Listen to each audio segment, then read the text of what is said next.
If you've ever been to a small airfield in the UK, you've probably seen one. That little yellow plane with fabric wings looking like something out of a 1940s postcard.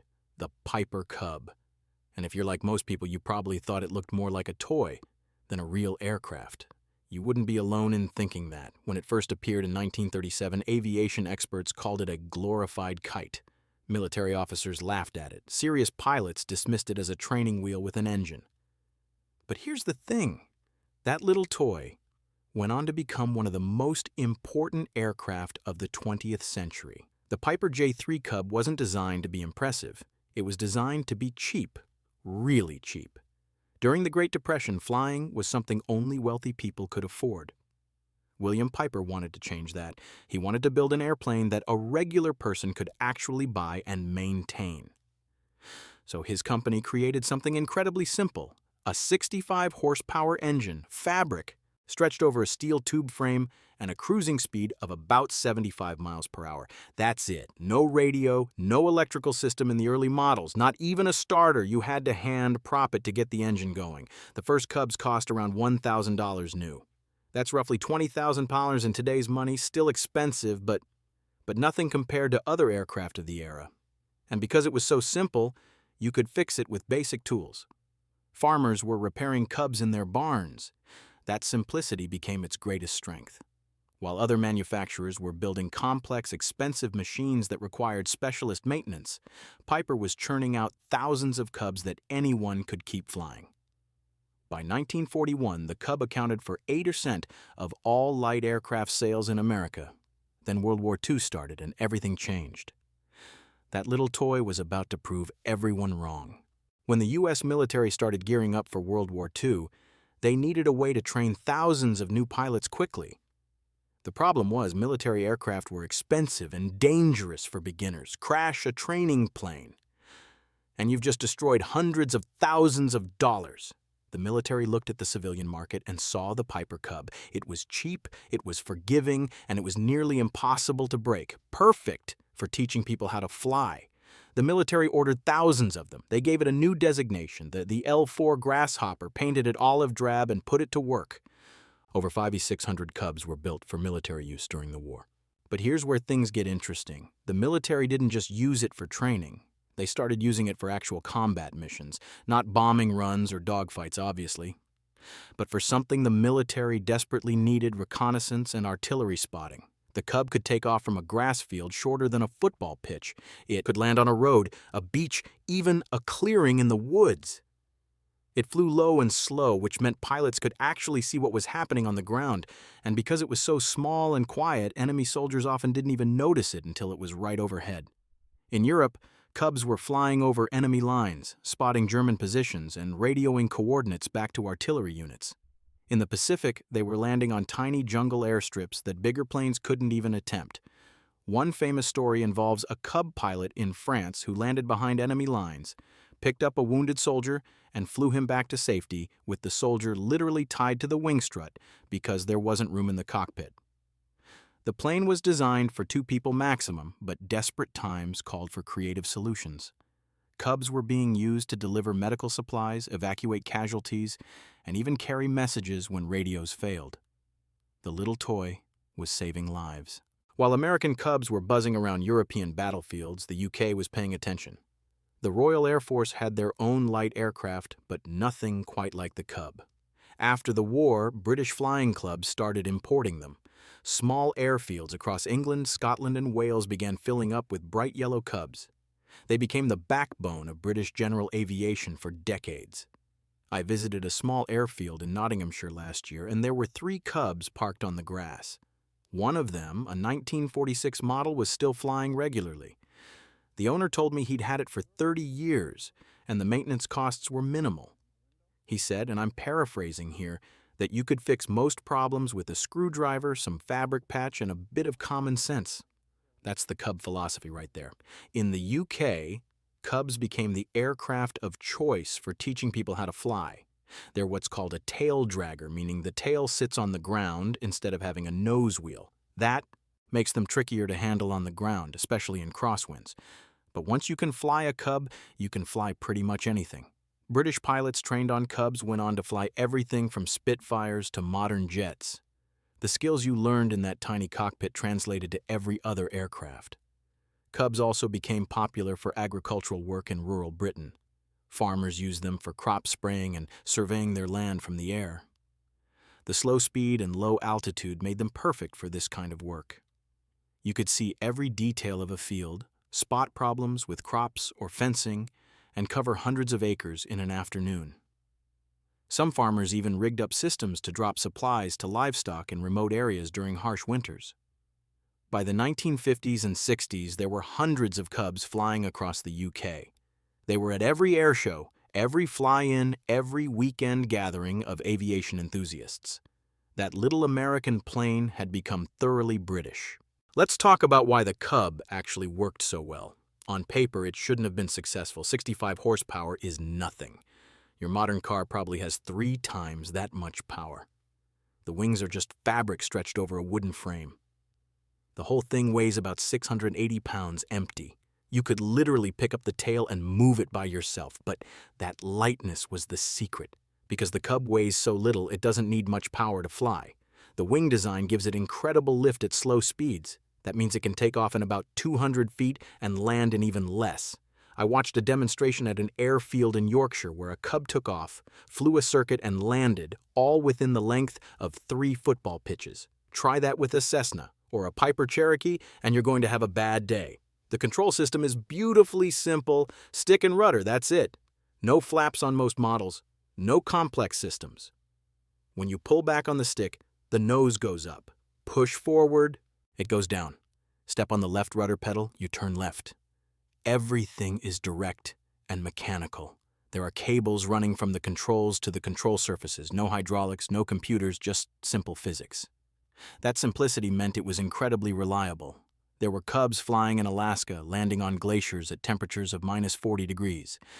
There were Cubs in Africa, operating in dust and heat that would destroy more complex aircraft. There were Cubs in South America flying in the Andes at altitudes where the air is so thin that bigger engines would struggle. The Cub just kept flying. The fabric covering was actually an advantage in some ways. If you damaged a wing, you could patch it with fabric and dope, a kind of lacquer that tightens and seals the material. You didn't need to order special parts or wait for a mechanic. Bush pilots in remote areas were doing their own recovers, stretching new fabric over the frame and getting back in the air within days. The Cub's reputation was really built in the wild places: Alaska, northern Canada, the Scottish Highlands, anywhere you needed to land somewhere that wasn't really a proper runway. Bush pilots absolutely loved Cubs. They were fitting them with bigger engines, 90 or even 100 horsepower. They were putting oversized tires on them, sometimes called tundra tires, that let you land on rough ground, gravel bars, even soft sand. In Alaska, Cubs became essential to daily life. Villages that had no road access relied on small planes for everything. Mail, medicine, supplies, passenger transport, all of it came by air. And the Cub was perfect for this kind of work. You could load it up with a couple hundred pounds of cargo, fly it to a village with nothing but a dirt strip, unload, and fly back. Some pilots were doing 5 or 6 flights a day. The short takeoff and landing capability, what pilots call STOL, was genuinely impressive. I found footage of a competition in Scotland where Cub pilots were landing and taking off in less than 30 meters. They'd come in barely above stalling speed, touch down gently, and stop almost immediately. Then they'd open the throttle, bounce into the air, and be gone before you could blink. It looked more like a helicopter than a fixed-wing aircraft. British pilots started using Cubs in the Highlands for similar work. The terrain up there is rough with limited airfields and unpredictable weather. A Cub could land on a hillside farm, pick up a passenger or deliver supplies, and get out again without needing a proper runway. Estate managers used them to monitor deer populations across vast areas of moorland. Mountain rescue teams used them to spot missing climbers before helicopters became common. One story I came across involved a Scottish doctor in the 1950s who used his Cub to reach remote patients. He'd land in a field near someone's house, provide medical treatment, and fly back. This was decades before the air ambulance service existed. That little plane was literally saving lives in places where a car couldn't reach and a helicopter didn't exist yet. Walk into any vintage aircraft gathering in the UK today and you'll see Cubs, lots of them. These planes are now 70, 80, even 85 years old and they're still flying. That's not just impressive, it's almost unheard of in aviation. Most aircraft from the 1940s are in museums. The Cubs are still working. I spoke with an owner at Popham Airfield who's been flying his 1941 Cub for 15 years. He told me the airplane has about 8,000 hours on it, which for a Cub isn't even that unusual. Some have logged over 15,000 hours. The reason they last so long is that simplicity again. There's just not much to break. The engine is simple and well understood. Parts are still available. And because the structure is fabric over a frame, you can completely recover the aircraft and essentially give it a new skin. Restoration has become a big thing in the UK vintage aircraft community. You can buy a neglected Cub for maybe £15,000 to £20,000. Spend a couple years restoring it in your garage and end up with an aircraft worth £40,000 or more. People are doing ground-up restorations, stripping them down to bare frames, replacing corroded tubes, recovering the wings and fuselage, and bringing them back to flying condition. The flying experience is what keeps people coming back. It's pure aviation. No GPS, no autopilot, no computerized engine management. You navigate by looking out the window and reading a map. You judge your landing by how the airplane feels. You can feel every gust of wind through the controls. Modern aircraft are efficient and safe, but they've lost something. The Cub still has it.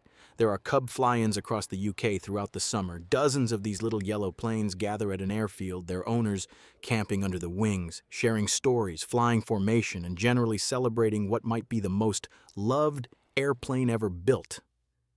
It's a community that spans generations. You'll see 80-year-old pilots who learned to fly in Cubs talking to 25-year-olds who just bought their first one. So why did aviation experts initially dismiss the Cub as a toy? Because they were measuring it against the wrong criteria. They were looking at speed, range, payload, all the things that matter for commercial or military aviation. What they missed was versatility, reliability, and accessibility. The Cub wasn't trying to be fast. It was trying to be useful. In the 1930s and 40s, aviation was obsessed with bigger and faster.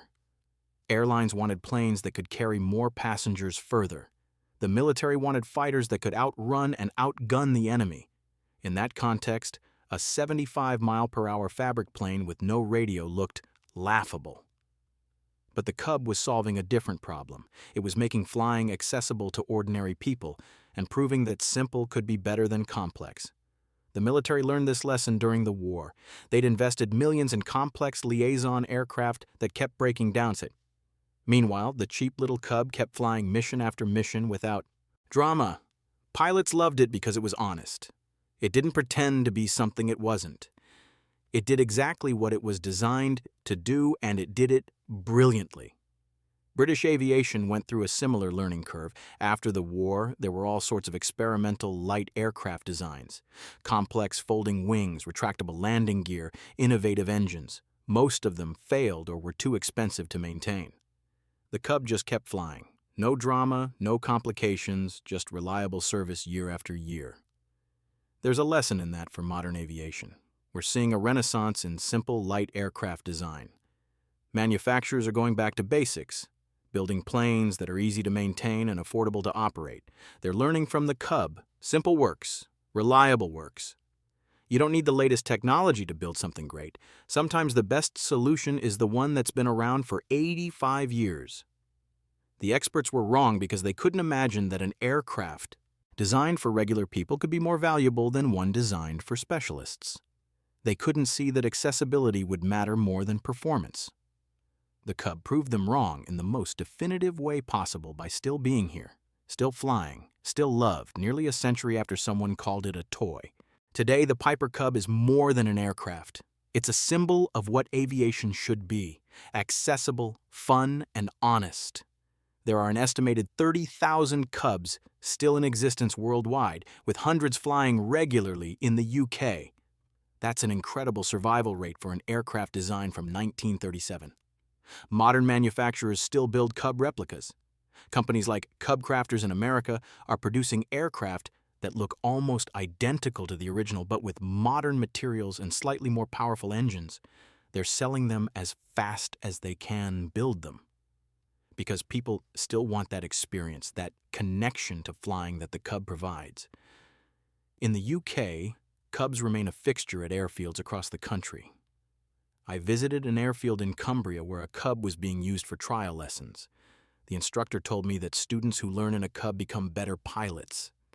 They learn to feel the aircraft, to understand wind and weather, to fly by instinct as much as by instruments. Those skills transfer to everything else they fly. The Cub also influenced almost every light aircraft that came after it. The design philosophy of keeping things simple, prioritizing handling over speed, and building something maintainable by owners rather than requiring specialist mechanics, all of that traces back to the Cub. When you look at modern light sport aircraft, you can see the Cub's DNA everywhere. What makes the Cub special isn't any single thing. It's not the fastest, it's not the most comfortable, and it's definitely not the most sophisticated, but it's the complete package. It's an aircraft that does exactly what it was designed to do with no wasted effort. It's honest, and in an industry often obsessed with marketing and specifications, that honesty is rare. So the next time you see a little yellow Cub at an airfield, take a moment to appreciate it. That toy that experts dismissed went on to train hundreds of thousands of pilots, serve in a world war, open up remote regions, and inspire nearly a century of aircraft design. Not bad for something people said would never amount to anything. Thank you for watching. If you enjoyed this, please like and subscribe, and I'll see you next time.